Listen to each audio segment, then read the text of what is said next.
बटाटा वडा असो किंवा कांदा भजी किंवा अगदी गावरान पिठलं भाकरीचा बेत असो, या सर्व निरनिराळ्या पदार्थांमध्ये एक समानता असते, ती म्हणजे यांच्यासोबत वाढली जाणारी लसणाची चटणी.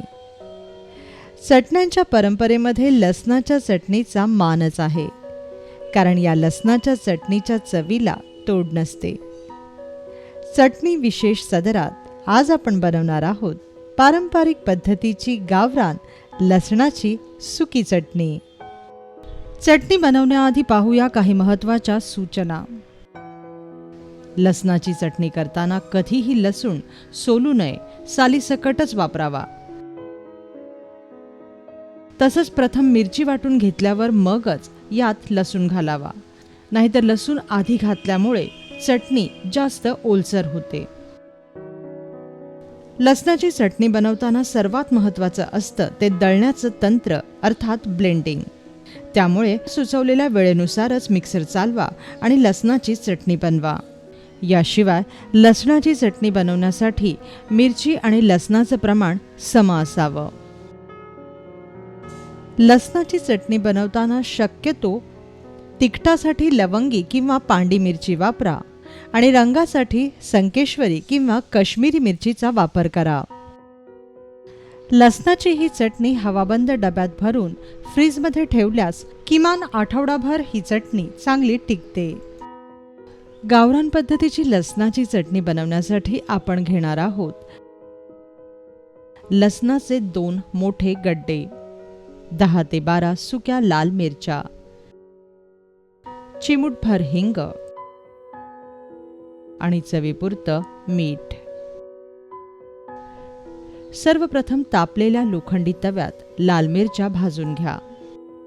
लक्षात ठेवा की मिरच्या भाजताना तेल वापरू नये आणि अर्धा मिनिटापेक्षा जास्त वेळ मिरच्या भाजू नयेत. मिरची जर जास्त वेळ भाजली तर चटणीचा रंग काळपट होण्याची शक्यता असते. आता तव्यावर भाजलेल्या मिरच्या मिक्सरच्या भांड्यात काढून घ्या आणि वरून यात मीठ घाला आणि मिरचीचं हे वाटण वाटून घ्या. 2 मिनिटं दळल्यानंतर मग यात लसूण घाला. आता पुन्हा 1 मिनिटासाठी मिक्सर चालवा.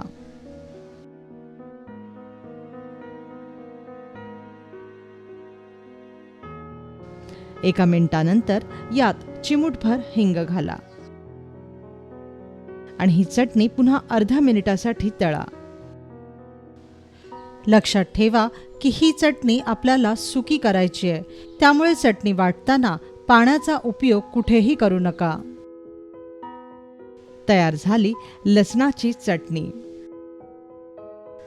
बऱ्याचदा लसणाच्या चटणीत भाजलेलं खोबरं आणि तीळ मिसळलं जातं, पण आपण इथे बनवली आहे अशी लसणाची चटणी ज्यात फक्त लसणाचा स्वादच लागेल. आता पारंपरिक आणि गावरान पद्धतीच्या या खमंग लसणाच्या चटणीसोबत वडे, कांदा भजी किंवा अगदी पोळी आणि भाकरी बनवा आणि पानाची रंगत आणखीन वाढवा.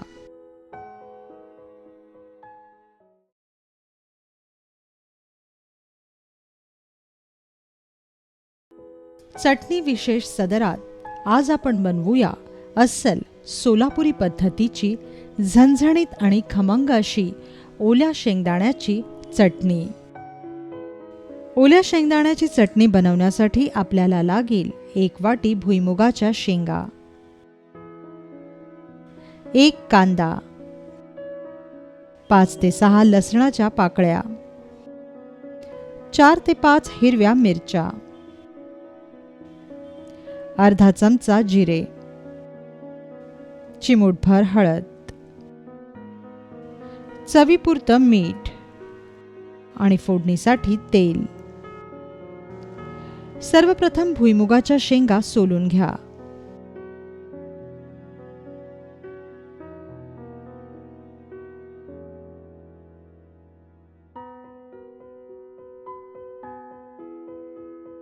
आता लोखंडी तव्यात सोललेल्या या शेंगा भाजून घ्या.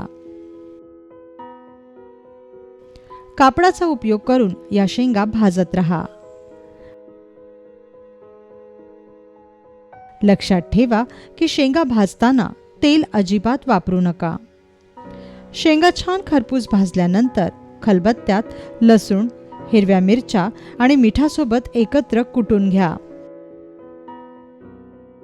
या शेंगाची छान भरड करून घ्या.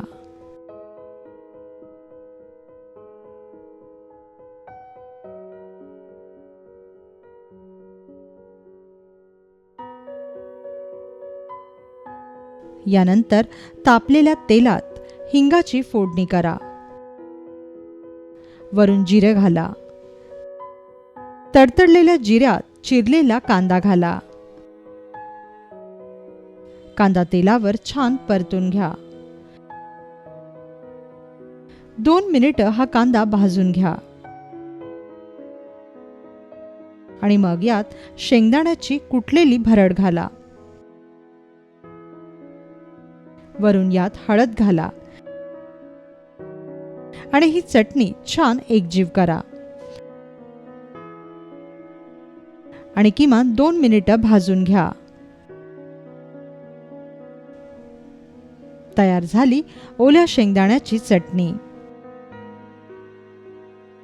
रोज रोज त्याच भाज्या बनवून आणि खाऊन कंटाळा आला असेल तर ही ओल्या शेंगदाण्याची चटणी, ज्वारीची भाकरी आणि त्यासोबत चवीला थोडंसं दही, हा साधा सुद्धा गावरान बेत तुम्ही नक्की करून पहा.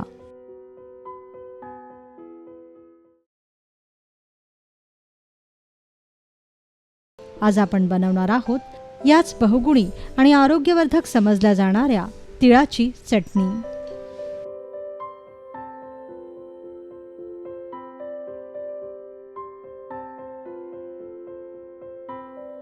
तिळाची चटणी बनवण्यासाठी आपल्याला लागेल 1 वाटी सफेद तीळ, 7 ते 8 सुक्या लाल मिरच्या, 4 ते 5 लसणाच्या पाकळ्या आणि चवीपुरतं मीठ. सर्वप्रथम तापलेल्या तव्यात तीळ भाजून घ्या. तीळ भाजताना तव्यातून त्याचे दाणे उडण्याची शक्यता असते, त्यामुळे झाकण घालूनच मंद आचेवर हे तीळ भाजत राहा. यानंतर सुक्या लाल मिरच्याही अशाच प्रकारे भाजून घ्या. आता मिक्सरच्या भांड्यात भाजलेले तीळ, मिरच्या आणि मीठ एकत्र करून दळून घ्या.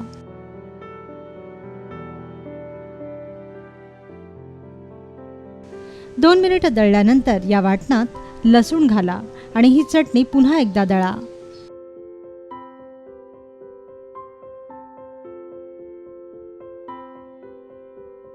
तयार झाली तिळाची चटणी.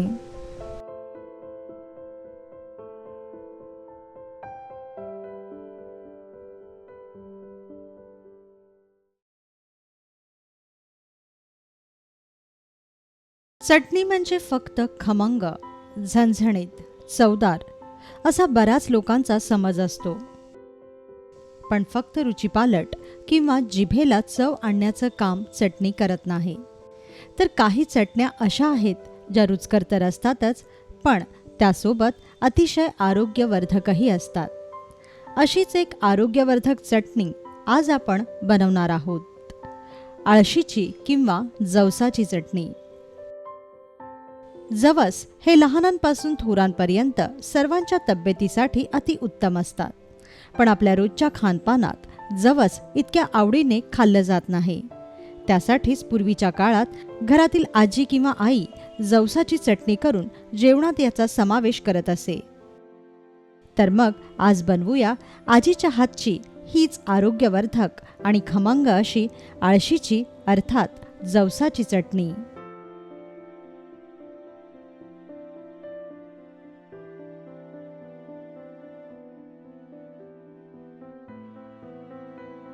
जवसाची चटणी बनवण्यासाठी आपल्याला लागेल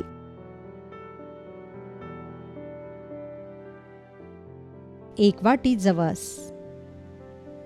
7 ते 8 सुक्या लाल मिरच्या, 6 ते 7 लसणाच्या पाकळ्या आणि चवीपुरतं मीठ.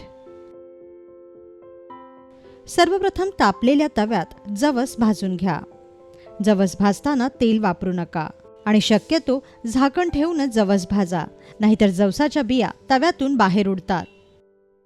भाजलेले जवस एका भांड्यात काढून घ्या. आता अशाच तऱ्हेने लाल मिरच्याही तव्यात भाजून घ्या.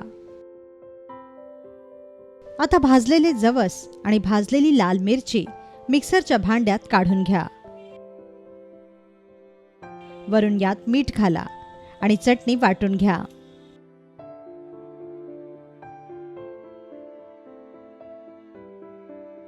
दोन मिनिटांनंतर या वाटणात लसूण घाला आणि पुन्हा एकदा चटणी दळून घ्या.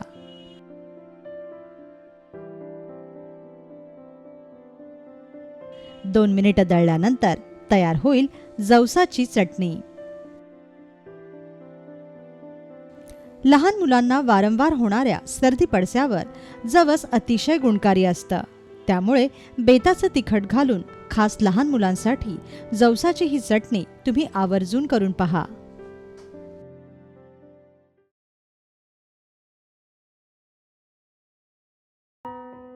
चटणी म्हटलं की सर्वात आधी आठवते ती नारळाची चटणी. आणि नारळ हे असं बहुगुणी फळ आहे की ज्याची ओली चटणी जितकी खमंग लागते तितकीच याची सुकी चटणीही चवीला अगदी रुचकर लागते. चटणी विशेषमध्ये आज आपण बनवूया सर्वात अधिक लोकप्रिय आणि अगदी आवडीने खाल्ली जाणारी अशी सुक्या खोबऱ्याची चटणी.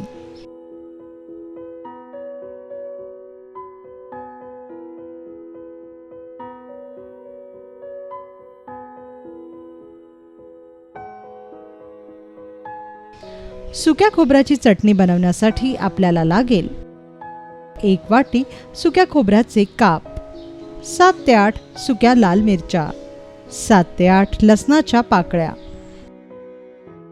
चिमूटभर हिंग आणि चवीपुरतं मीठ. सर्वप्रथम सुक्या खोबऱ्याचे काप भाजून घ्या.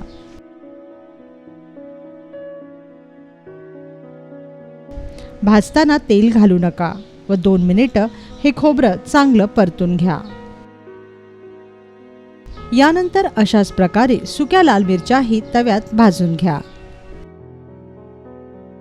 आता सुक्या लाल मिरच्या, मीठ आणि हिंग एकत्र करून मिक्सरमध्ये वाटून घ्या. ही सुकी चटणी असल्यामुळे वाटताना आपण यात पाणी वापरणार नाही आहोत. मिरचीचं वाटण तयार झालं की मग यात सुक्या खोबऱ्याचे काप घाला आणि पुन्हा एकदा चटणी दळून घ्या. 2 मिनिटांनंतर वाटलेल्या या चटणीत लसणाच्या पाकळ्या घाला आणि पुन्हा एकदा चटणी दळा. लसूण सर्वात शेवटी घालण्याचं कारण हे आहे की याने चटणी ओलसर होत नाही, कोरडी राहते. तयार झाली सुक्या खोबऱ्याची चटणी. सुक्या खोबऱ्याची ही चटणी हवाबंद डब्यात भरून फ्रीजमध्ये ठेवली तर आठवडाभर छान टिकते. याशिवाय प्रवासात सुद्धा ही सुक्या खोबऱ्याची चटणी तुमच्या कामी येऊ शकते.